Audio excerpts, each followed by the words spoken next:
Good morning, good afternoon, good evening from wherever you're joining us from. We're going to get started in just a minute as we wait patiently for everyone to arrive. While we are waiting, I do encourage you to introduce yourselves in the chat box.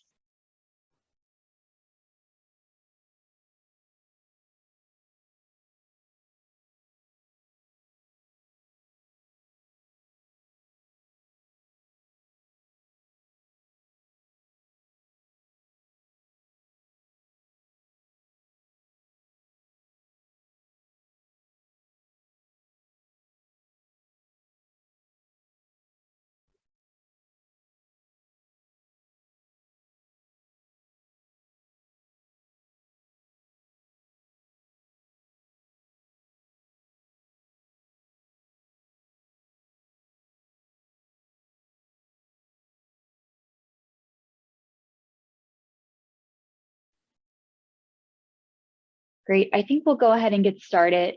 So I'd like to welcome everyone on behalf of the Boost community and our partner Exemplars in Global Health to Exemplars in Vaccine Delivery, Key Lessons in Addressing Facility Readiness, Vaccine Hesitancy, and Community Access. Next slide. So before we get started, I want to go over some logistics for today's session.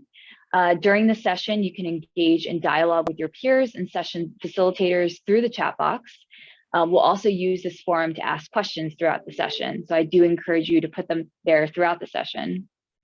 Once we get to the question and answer section, you may raise your hand to voice over your question if time does permit. And again, I encourage you all to share your name and country in the chat now. Next slide. Liz, sorry, can I just tell to the French speakers, pour ceux qui parlent français, si veuillez vous introduire en disant qui vous êtes, et puis vous pouvez aussi, si vous avez des questions, s'il y a des questions, vous pouvez aussi les partager avec nous. Il y aura des questions-réponses qui seront aussi montrées sur les écrans. Merci. Thank you. So I see several familiar names, but for those who are new to Boost, we are a global community that connects immunization professionals to peers, supports, and resources to learn and grow, and equips professionals to lead in challenging situations. The Boost community launched just prior to the pandemic, and as a result, we have largely operated through our online platform, boostcommunity.org. To date, we have nearly 2,700 immunization professionals from over 140 countries on the Boost platform. In 2021 alone, the Boost team delivered 75 virtual trainings and live engagements on our foundational capacity building blocks of community organizing and adaptive leadership, as well as several other key immunization topics, such as addressing vaccine hesitancy, developing life course immunization programs, and surfacing bright spots or innovations in the field of immunization. Today, we will be discussing some of those bright spots, which have been uncovered by the team at Exemplars in Global Health. So without any further ado, I'd like to hand things over to my colleagues from Exemplars who will be leading today's session. So over to you, Rowan. Thank you so much, Liz. JT, if you can move on over to the next slide. Just right after that. Thank you all so much for joining us today. So to give you a little background on the agenda, we'll start out with introductions before hopping into an Exemplars overview, some of our vaccine delivery work, and doing a deep dive into our Senegal work. My name is Rowan Hussein. I'm an analyst here at Gates Ventures. I work on the partnerships and impact side of things across a few different topics, including vaccine delivery, and very much looking forward to today's presentation. I'll hand it over to Jordan Tate for her introduction before Dr. Moussa Sarr. Hi, everyone. My name is Jordan Tate, and I'm also an analyst on our vaccine delivery project, and very excited for you all to join us today. And handing it over to Dr. Sarr.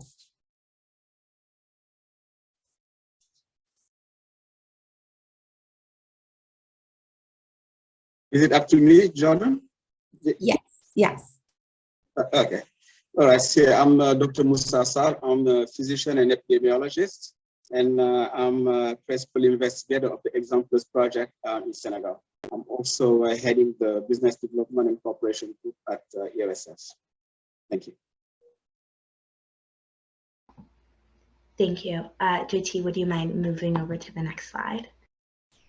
So I think we already saw this question in chat, but it would be really great if you all could give a short introduction in the chat that includes your name, where you're from, and what you're interested in learning about today. So we have a framework to step off of. Next slide, please. So next slide, thank you. Here in Exemplars, we believe that the quickest path to success at scale is to identify who has already been successful, and that has been our strategy with our work. And so Exemplars in Global Health aims to help guide public health decisions makers around the world through this process by figuring out and pointing out positive outliers and understanding what drove their success. Next slide, and there might be a few animations, so if you can jump over those. So we work with several different topics. Our program started by studying stunting reduction in 5 different countries, and shortly after that, we added a few more topics, including under 5 mortality, community health workers, vaccine delivery, primary healthcare, and they're all written here on the left side of the screen. And as you can see, we have a really large geographic footprint across these topics. Next slide, please. So in terms of our model, Exemplar starts out by conducting rigorous mixed methods research led by a cross-country research partner, which we have listed up here on the left top corner. And they work in partnership with an in-country research institution with oversight from our technical advisory group.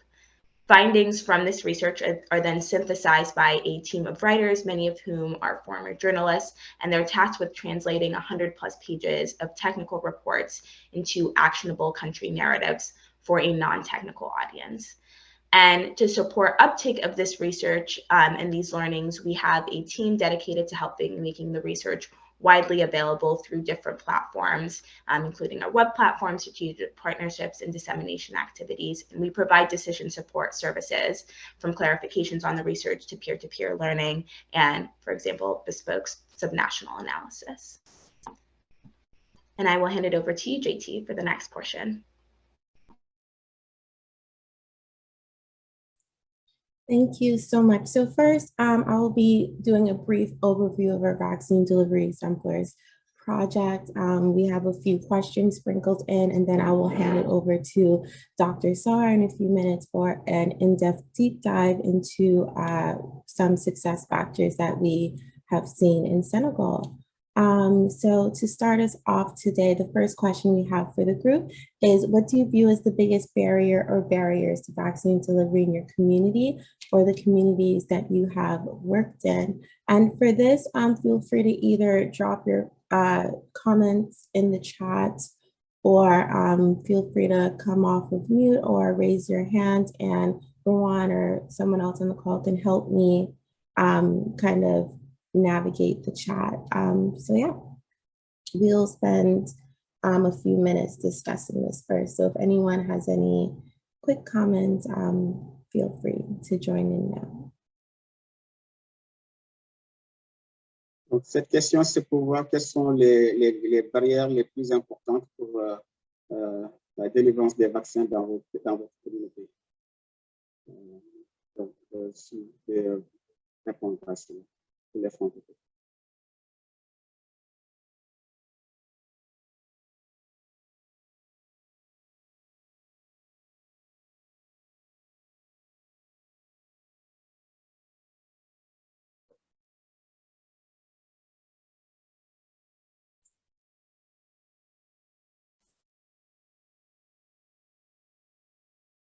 Thank you, Moussa. So, yes, Adrian, I believe I see that you have raised your hand. Feel free to come off of mute. Thank you. Yeah, good evening from the Philippines. I am Adrian. I am working at the Department of Health, subnational level. For this question, maybe I can share with you that in my own viewpoint, the biggest barrier right now in our country is the geographical location of each region or each subnational level. Likewise, inadequacy or insufficient number of transport mechanism to deliver vaccine at the different areas in our country, especially in our region. That's it for now. Thank you. Thank you so much for sharing. We have Dr. Tim, who's in the leadership of the Ministry of Health for the EPIC program. And his response is that it's fake news. That is one of the key barriers. Thank you for sharing. Is there anyone else from the chat? Yeah.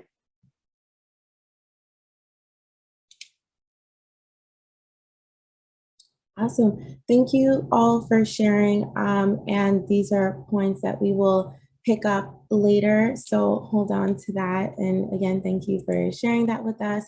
So to introduce you all to our vaccine delivery project, we wanted to first walk through what our goal was. And our goal in researching countries and identifying outliers, our goal is to develop actionable recommendations for global stakeholders. Our hypothesis is that these lessons can be a resource to leaders committed to improving health and achieving success in their countries. And our purpose is to determine why and how have exemplar countries significantly improved their vaccine coverage rates, what catalytic factors unlocked historical progress, so what policies and programs have we seen in place over the years, and also what unique and new insights can be identified. And the Exemplars in Global Health Project has identified several countries that have made notable progress in achieving their high vaccination coverage throughout the years and through their national immunization programs. So first, we wanted to quickly walk through what our country selection process was. And to assess the quality of a country's childhood vaccination program, we chose the coverage levels of the first and third doses of DTP. So for the purposes of our Vaccine Delivery Exemplars project, these are exemplars that are positive outliers in increasing their immunization coverage in DTP1 and DTP3. And these measures are globally recognized as proxies for the quality of larger childhood vaccination delivery systems. DTP1 is delivered to infants at around 6 weeks of age and is an indicator of success in introducing parents and children to a vaccination program. And DTP3 is given around 14 weeks and reflects family retention in vaccine programs. So quickly walking through the criteria used in selecting our countries, these include low income status, population size, and growth in coverage. And I will not walk through this in detail, but the three exemplar countries that were selected based off of this were Zambia, Nepal, and Senegal. So our first question for the group, or second question, is what do you hypothesize are the drivers of these three countries' success? Just curious if anyone has done work in this country or in these countries or are familiar or even from your own country experience for the three countries, Nepal, Senegal, and Zambia. What do you, curious to hear what the group thinks were successes in these countries to improve vaccination coverage.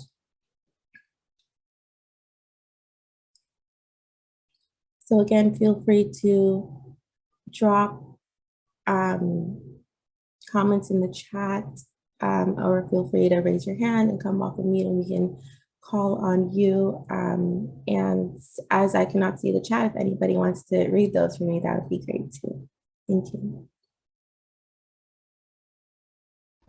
Donc, pour les francophones, c'est de voir quelles sont, selon vous, les hypothèses des facteurs qui pourraient expliquer les succès de la vaccination dans ces trois pays. Yes, so there's some great chatter in the chat around community engagement and social mobilization.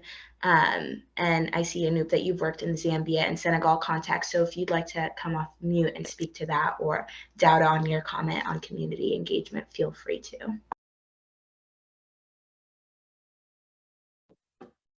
Hello. Hello. Yes. Hello. Oh, hi. Well, I don't know what could be the driver, but I'm here, sitting here, hoping it has something to do with the way in which we've been working with Zambia and Senegal. So I feel like if I say, well, what we do is we help with providing visibility and control over the supply chain. And so it's really more supply side than demand side. And so I'm really eager to find out if that had made any difference. We just love to get positive feedback. And so we don't get a lot.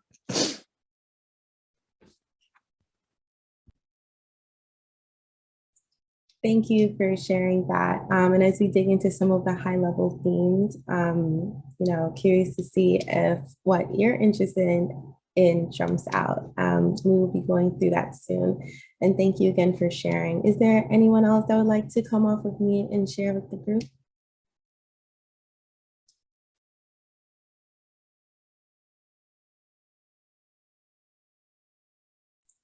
If not, I will continue walking through the presentation. And again, thank you for sharing in the chat, and thank you as well for coming off with me and sharing with us.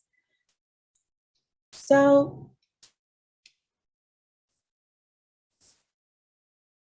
next, we wanted to walk everyone through the framework that we grounded our vaccine delivery work in, and this is amended from a framework produced by Phillips et al. And the main point of this framework that I want to drive everyone to is the trio of boxes on the left of the vaccine coverage orange box, which are facility readiness, intent to vaccinate, and community access. And these are the three domains that we will be structuring our findings around in our high level themes to really sort of dig in and understand what within these domains were important for effective vaccine systems and improving vaccine coverage. So again, really quickly before we go into the results, we will be launching a poll for which of the factors below affect the ability to effectively deliver vaccines in your setting. And I believe you are able to select multiple. Nope, it's only single choice. So which factor do you believe effectively drove this? And I'm seeing some responses. And if there are other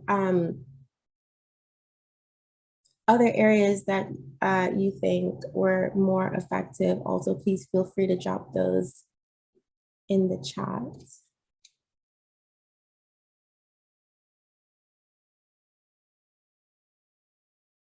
Right now, I'm seeing a lot for community access and vaccine hesitancy and demand.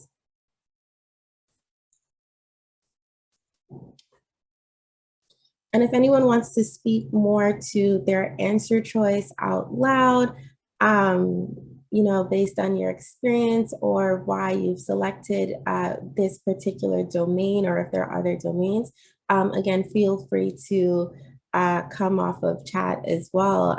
We have one for facility readiness, so very interested to hear what others have thoughts on regarding this and why.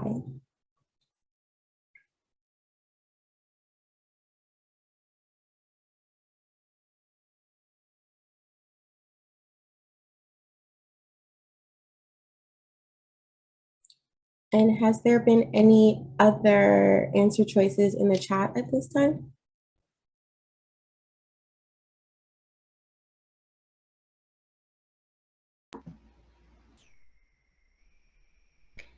No, just another one for hesitancy.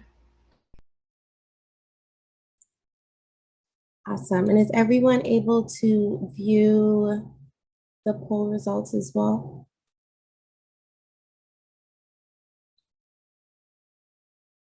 Okay.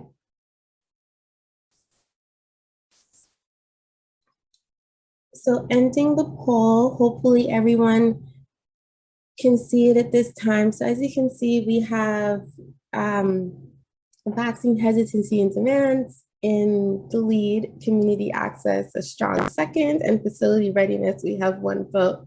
So we have no answers for others. So again, if anyone thinks of anything or has any thoughts or comments, please feel free to leave that in the chat as well. And now we will be jumping into some of our high-level themes mapped to these domains that we've seen in our exemplar countries.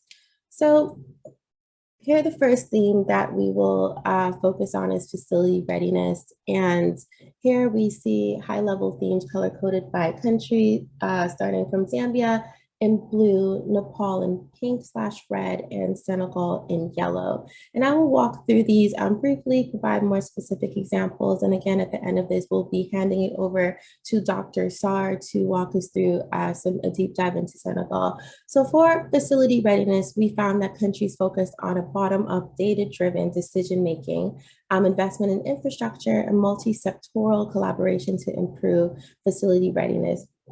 So in Zambia, we saw they systemize a bottom-up approach using data for evidence-based decision-making and strong fostering of subnational responsibility in program planning, reporting, management, and evaluation.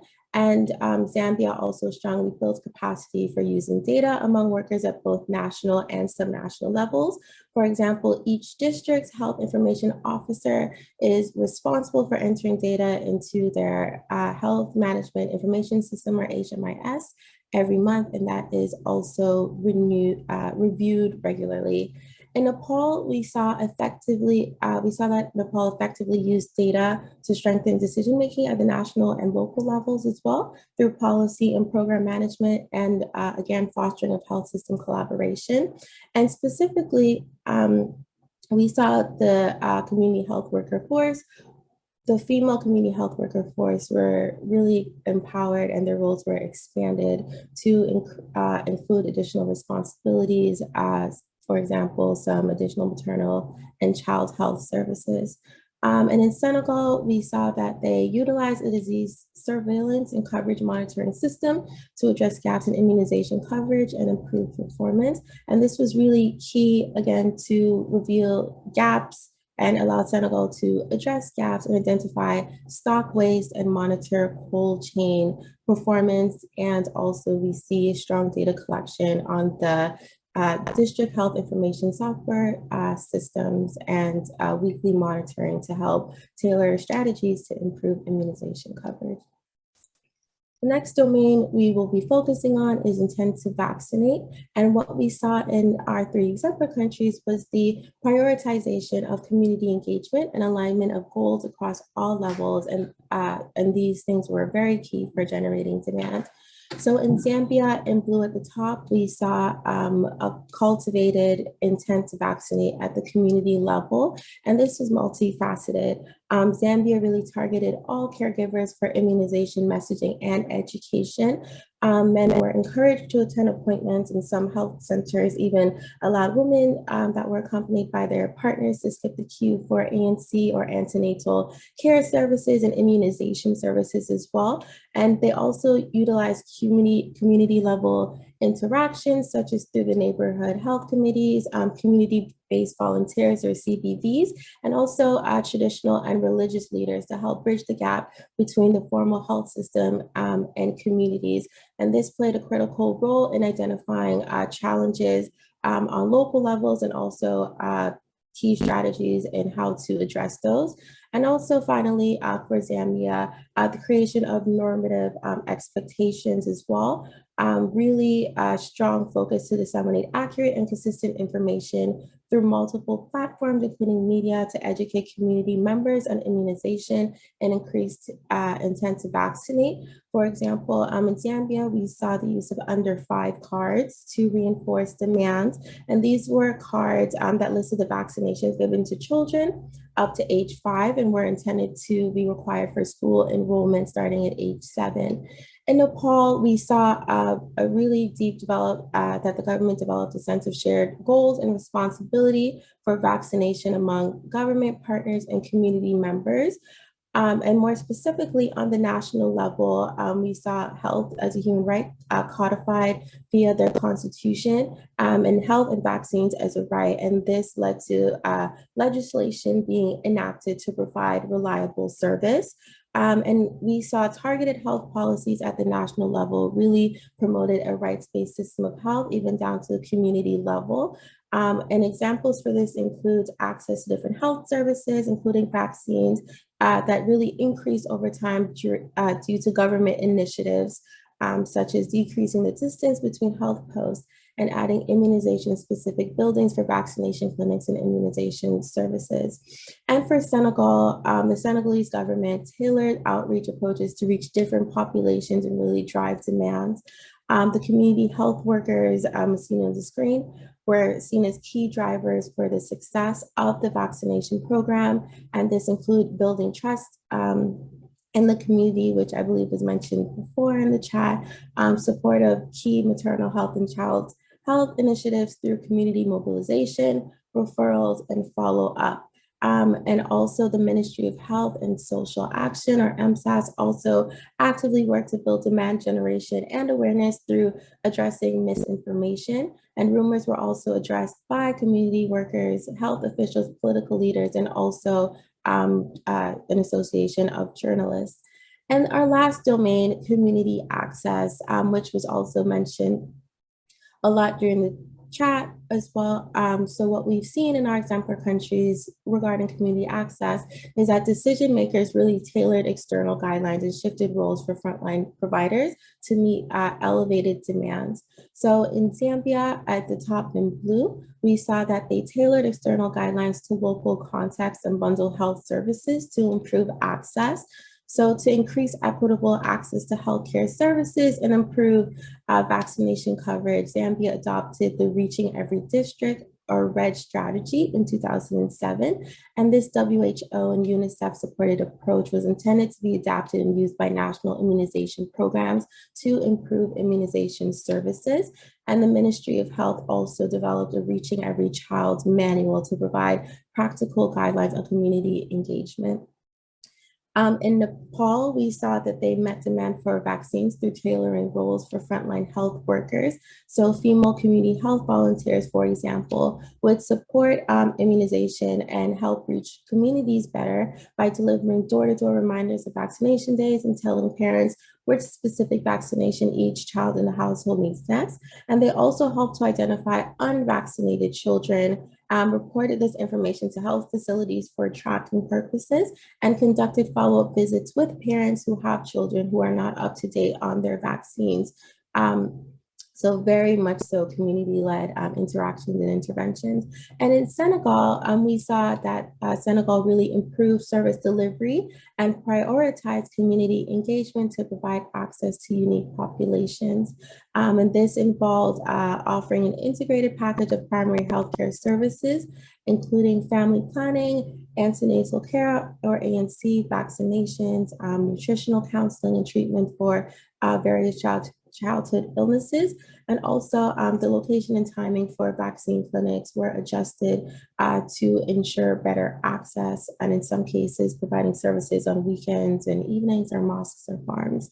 And with that, we will close our high-level overview of themes that we have found in our 3 exemplar countries mapped to the domains in our framework. And I will hand it over now to Dr. Sarr to walk us through some Senegal-specific findings. Thank you, everyone, and over to you, Dr. Sarr.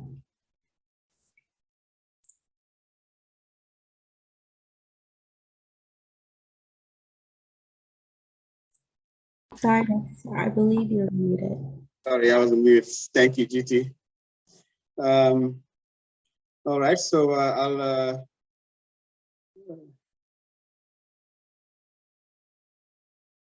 all right, so we have these key 5 factors that explains success for improved and sustained immunization coverage in Zambia, in Nepal, and in Senegal. So I'm going to specifically go through the success factors and examples for Senegal. I see that Dr. Tine of the leadership of the expanded program of immunization at the Ministry of Health is right now in part of this discussion. So, Dr. Tine, après que je finis, je peux aussi donner des explications ou des commentaires comme vous voulez. So Dr. T can also provide some additional comments as needed. So he's part of the leadership on the expanded program for immunization at the Ministry of Health level in Senegal. So for Senegal, we have these 5 key factors that explains why in this country we have improved and sustained immunization coverage. The first one is really leadership at the government level, at the MOH and the Senegalese government. So health sector policy, strategic planning, and prioritization from the government and partners to support vaccine coverage improvement. So example of that includes a strong and good resource allocation for vaccines as flagship program, codification of health as a human right in the 2011 Constitution, reliable service delivery and inclusive health education. And all of these are tied up into a national strategic plan that is renewed regularly and that helps drive and and provide leadership for the lead for the actions at the government level.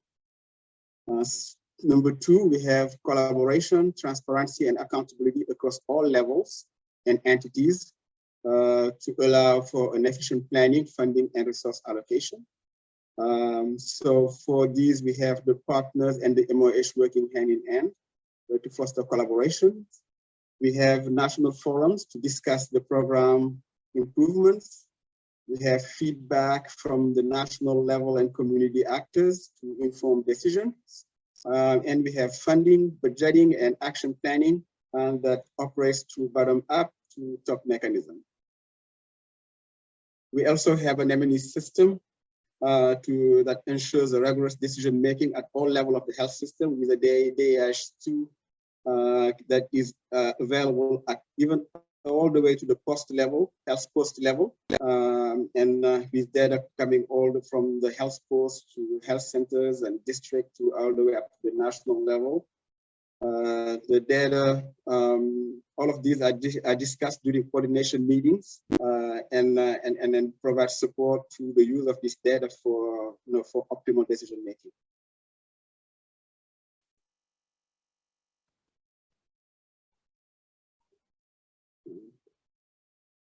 Next slide.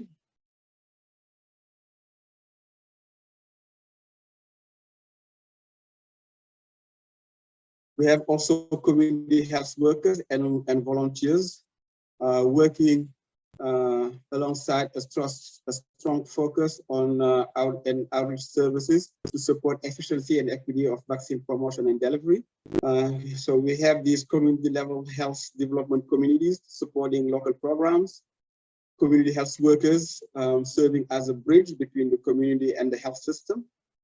An example of that are the Bajan Ghost or community aunties who were introduced into the system to address a community resource gap and promote community trust and values with the health system.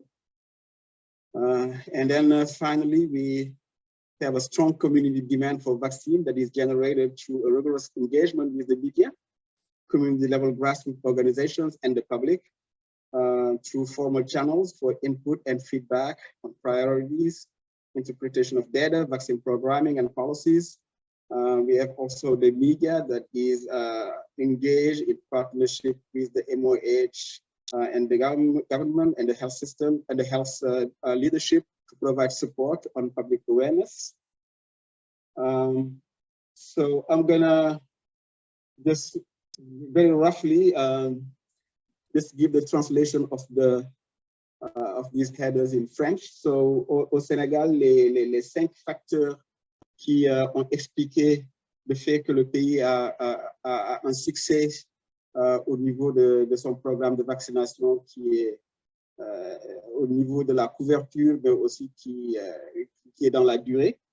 C'est d'abord le leadership du ministère de la Santé et du gouvernement, avec ses partenaires pour accompagner le programme élargi de vaccination à travers des politiques adapté et un plan stratégique national. On a aussi une collaboration, une transparence et une responsabilité qui ont permis une planification, un financement et une allocation des ressources efficaces. On a une, c'est ça, donc on a une suivi et évaluation des données de couverture qui ont permis une prise de décision qui est optimale à tous les niveaux. Il y a aussi l'implication des facteurs des acteurs de santé communautaire pour la promotion des vaccins, avec une approche communautaire à travers l'application des programmes pour atteindre tous les districts et tous les enfants. Et aussi une demande de vaccin qui est générée par l'engagement avec les médias, les organisations communautaires et le public. Merci and thank you. Je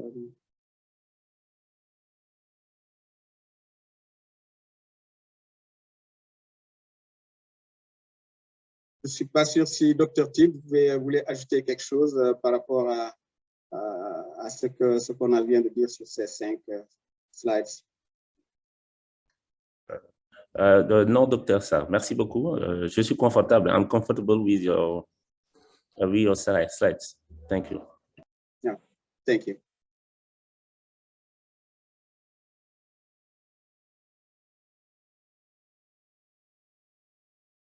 I don't know if there's some comments or questions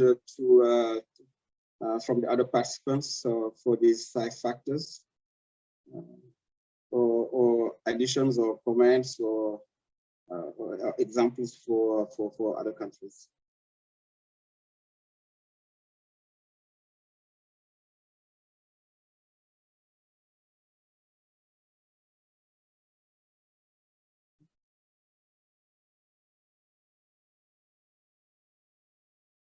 All right, thank you. So maybe we can move to next slide.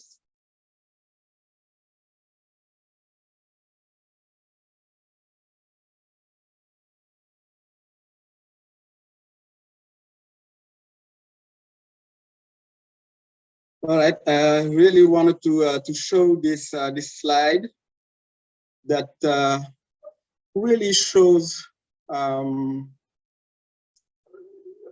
you know, the steady effort basically that is provided by the Ministry of Health, but also all the actors that are involved in the immunization program, from the Ministry of Health to the healthcare provider at the health post level to the community health workers. I mean, literally everybody that at all institutions and organizations and folks that are involved. You can see here in 2000, we had some dark blue and light blues in the western side of the country.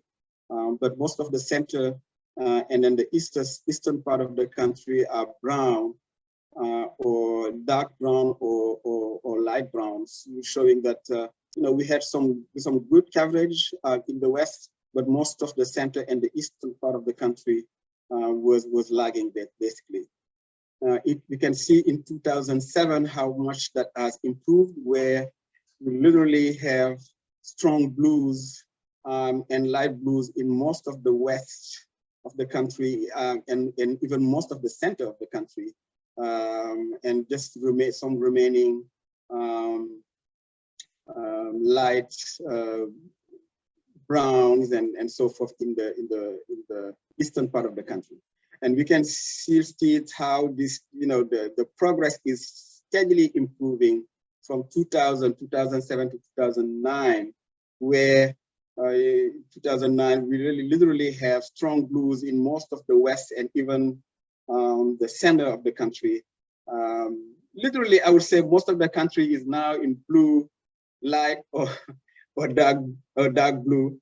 Some remaining spot in the far east of the country, and you know, and this will be, I would say, the target now of the Ministry of Health and the programs in the country. So hopefully, by the time that we head to 2022 and so forth, we're going to have all the country in blue, light blue and dark blue at least. So Dr. Tin, I'm sure you should be very proud of seeing these three maps of the country showing strong progress of the immunization program in country. Not sure if you want to make any comment on this.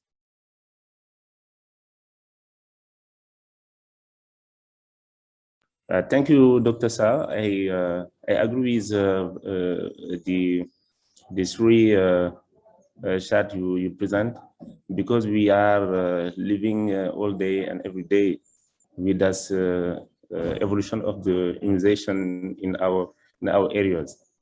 That's right, and we agree and support the sharing of these studies with other countries, and to have the opportunity also to have other example to increase our indicators in southern of Senegal, of course. Thank you.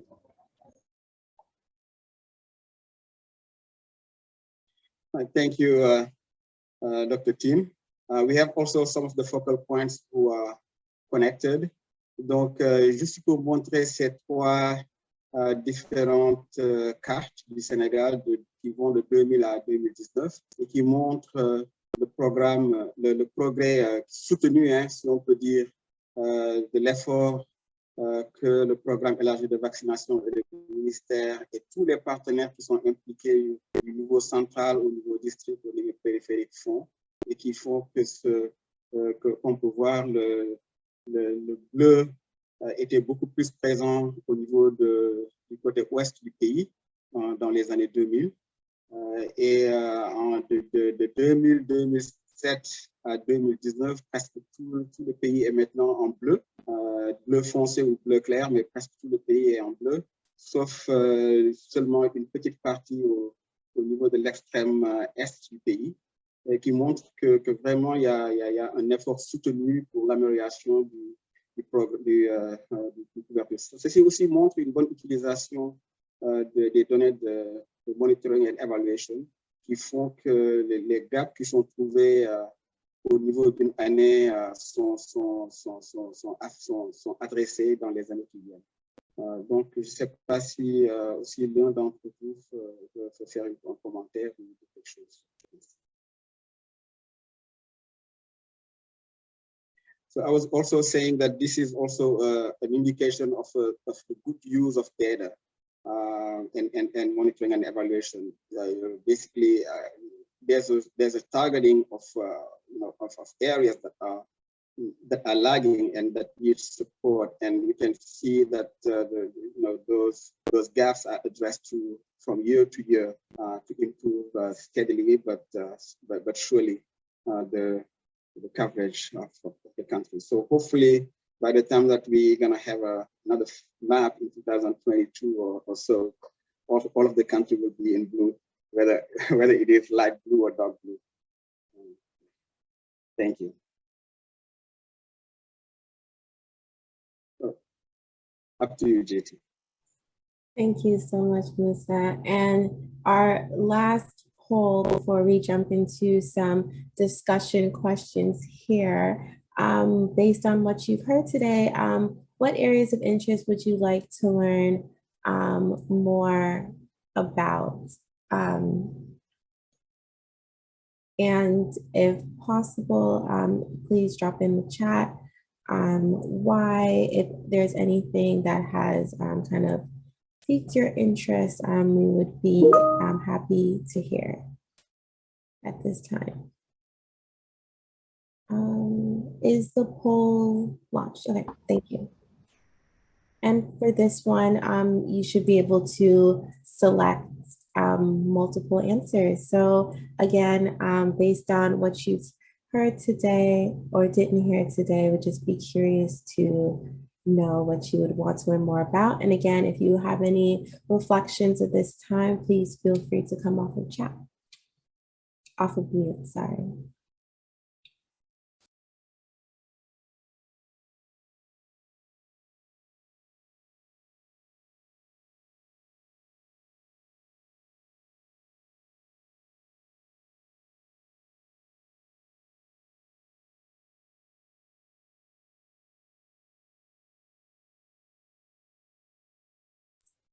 So we'll just spend a few more seconds on this poll. Right now, we have a strong push for community access. We'll share the results in a bit.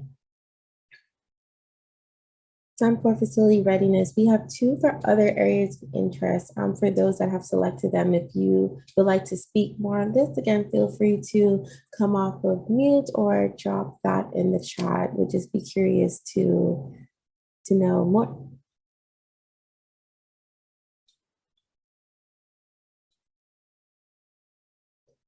And about half of our participants have participated. So maybe giving everyone a few more seconds to log in your answers.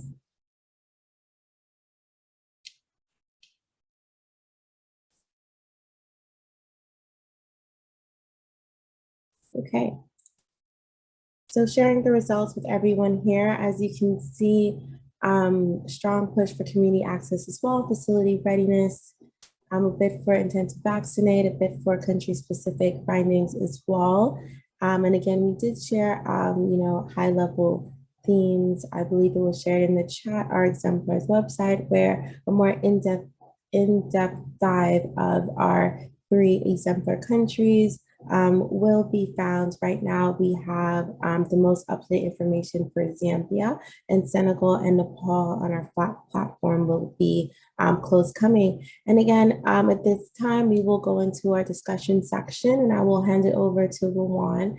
And if anyone has any questions for the group or any other comments, feel free to come off of mute as well or drop them in the chat. So over to you, Luan. Thank you so much, JT. So first, we wanted to provide some space for folks to share any questions they have for the team or any other areas of input. So we can get started with those. I know the chat has been quite live. So if Dr. Tyne wants to speak a little bit more on the COVID-19 vaccine situation in Senegal specifically, that would be really interesting, or any other folks in the chat, feel free to jump in.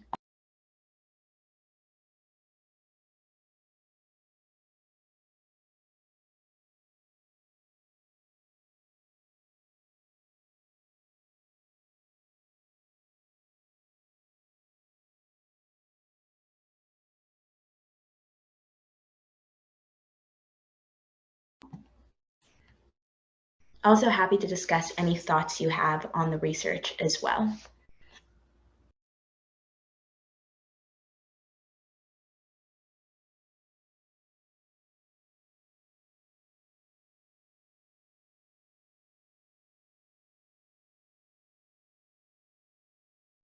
Bonjour, Dr. T, je ne sais pas si on peut aussi, on peut bosser le programme de vaccination Covid. Ce n'était pas le sujet ici, mais peut-être qu'on peut faire un parallèle entre les succès du Sénégal dans le programme élargi de vaccination et là où on en est actuellement dans la vaccination sur le Covid.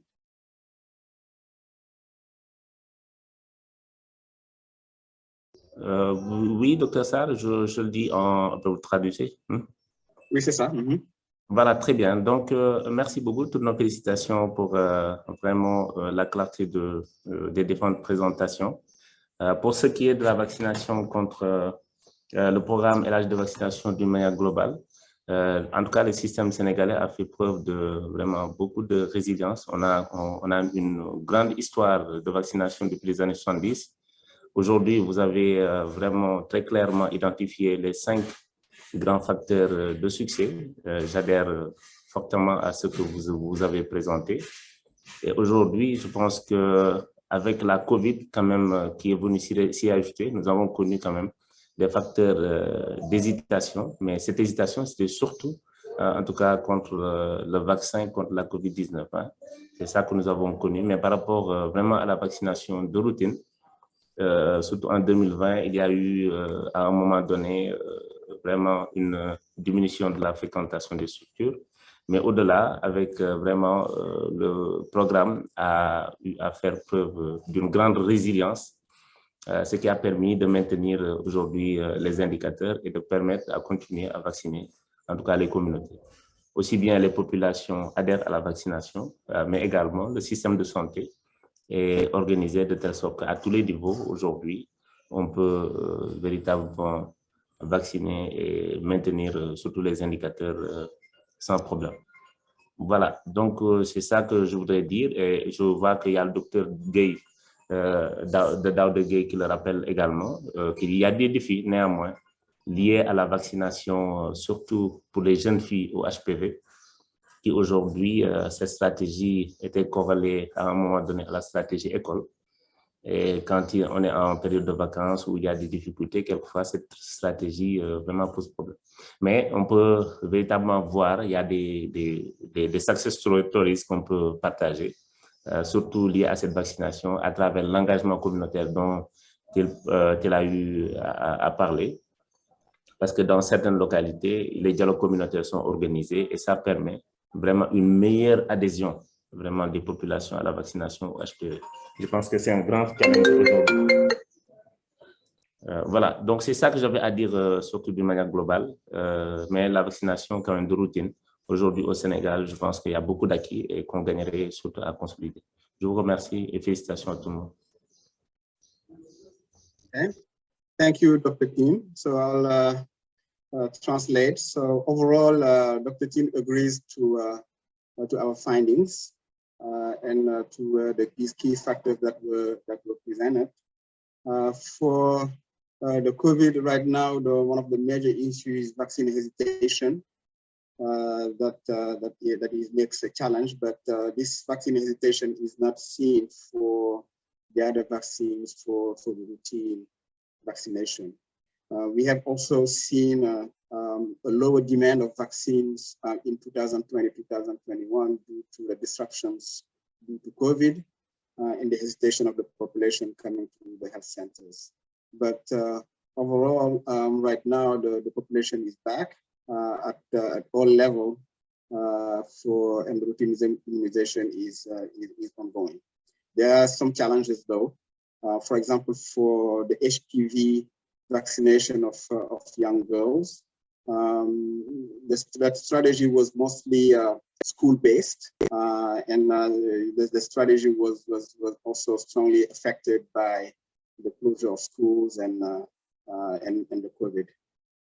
But we also have some strong community engagement and community dialogues that also is helping to improve the trust of the community for these vaccines, including the HPV vaccine. I believe that's, I'm not sure, je pense que j'ai bien traduit, Dr. Tim. Yes, your translation was very good. Thank you. All right, thank you. Very good.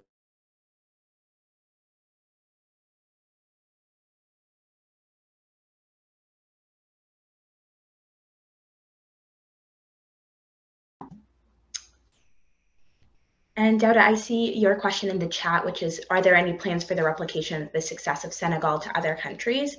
And so that's a big portion of the Exemplars model in that last part of research uptake. The idea is to pull out these high-level findings and understanding these success factors and disseminating them to other multilateral organizations as well as countries to impact how they go about pursuing their vaccine delivery barriers and problems. And so that's definitely in the works.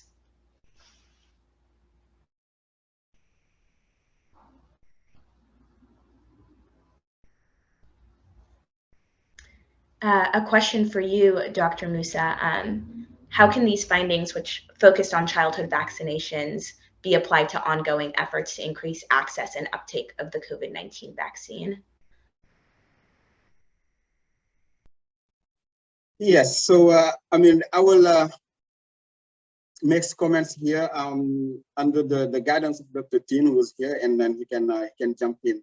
But I think that right now, as mentioned by Dr. Tin and some of the others who are connected, the major issue right now we have with COVID-19 vaccines is vaccine hesitancy and the rumors that are related to that. And I still believe that the strong community approach that we have could be one of the best way of addressing these hesitations. So community engagement, community dialogue, where we also go back to the community with the right information, and we also be allowed to them to ask questions, and in response to those questions may be the right way of addressing those. I believe also we have they call this strategy avancée with mobile vaccination programs, outreach programs. I think that also could be a way of addressing not only the vaccination, but we are at a point where most folks are not coming to the vaccination centers. So I believe that it may be time for us to go to them to help also vaccine hesitancy, but also to improve vaccine coverage. So, Dr. Tine, je ne sais pas si vous êtes toujours là, mais c'est ça. Je pense que la question, c'est de voir comment on peut utiliser ce succès du Sénégal pour aussi le défi de la vaccination Covid. Et je pense que l'engagement communautaire, le dialogue avec la communauté pour avoir leur adhésion à cette vaccination qu'on donne, mais aussi, je pense que l'approche où on a nos centres de vaccination et les gens viennent à ces centres pour se vacciner, peut-être qu'il est temps d'utiliser aussi des stratégies avancées ou quelque chose qui ressemble à cela et aller vers les gens pour augmenter notre couverture vaccinale dans ce sens. Voilà, Dr Sarr, merci beaucoup. Mais je pense que par rapport aux stratégies, en tout cas, les directives du niveau national, c'est d'utiliser exactement les mêmes stratégies que les stratégies qui sont utilisées actuellement dans le cadre de la vaccination de routine. Donc, c'est les différentes stratégies avancées, fixes, mobiles, et en fonction des localités et des spécificités de la zone, vraiment mettre en œuvre la stratégie qui suit. Donc, aujourd'hui, je pense que l'hésitation, comme je l'ai dit tout à l'heure, et puis, si on regarde bien un peu la courbe de la vaccination, elle suit exactement la courbe épidémiologique de la COVID.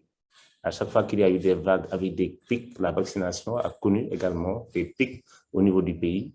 C'est à croire que les gens, quand ils ont un peu peur, c'est là où ils affluent surtout pour aller se faire vacciner. Donc, partant de cela, il y a des actions à faire et le ministère de la Santé, je pense, est là-dessus.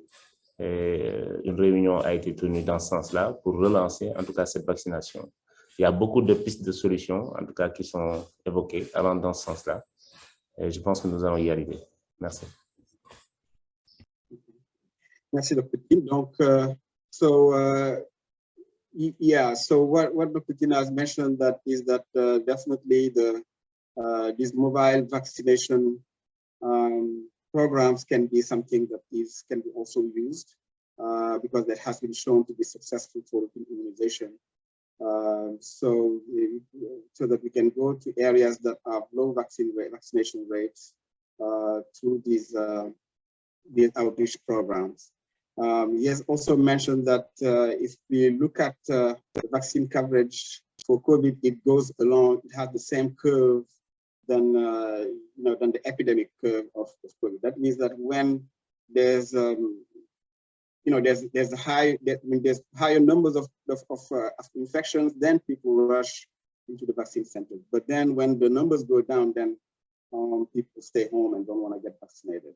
So there should be then a way of tracking that and increasing the numbers independently of the fact that the numbers goes higher and lower. Dr. Tine, peut-être que je veux aussi discuter avec vous l'une des idées que j'entends un peu dans certains pays, c'est l'idée de plus en plus de ne plus,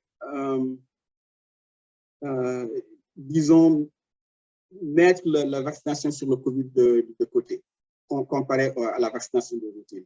Donc, de plus en plus, commencer à penser à inclure la vaccination du COVID dans la vaccination du programme élargi de vaccination et de commencer à penser au PV non plus à quelque chose qui va seulement s'adresser aux enfants et aux femmes enceintes, etc., mais qui va s'adresser pratiquement à toute la population, avec surtout en pensant à la vaccination sur le COVID. So what I was question I'm asking about is to see if we may be going to an expanded program of immunization that's not going to be mostly targeting children and pregnant women, but it's going to be more going toward an expanded program of immunizations that's going to target the general population, including the COVID vaccination, so that all of those will be part of the same program, mostly in the case of Senegal, where we have an expanded program of immunization that is successful. So I believe that it should make sense to think about including the COVID-19 vaccine within that expanded program of immunization. Thank you so much, everyone, for your questions, and thank you so much, Dr. Moussa. And fortunately, we do have to close out. There will be a survey sent, so please feel free to include any other questions that you have, and our team can get back to you directly. But I'll hand it over to you, Liz. Great. Thanks so much to the entire Exemplars team for a wonderful presentation. I know we're a little over time, so just a couple next quick steps. We do encourage you to continue the conversation and ask your questions on the Boost community platform, and I believe my colleague is sending all the links through the chat box now. We also have a Telegram channel if you want to receive timely reminders and updates of future events that are going on. We also have a learning group on the Boost platform dedicated to bright spots that you can join. And then last but not least, we do encourage you to take our survey. Like Rowan said, we're always looking for your feedback. And again, if you have other questions that you'd like to share on there, we would encourage you to do so. So with that, I just again want to thank everyone, the presenters, and also all the participants for your great questions today. We look forward to seeing you at the next Boost community event. Thank you, everyone.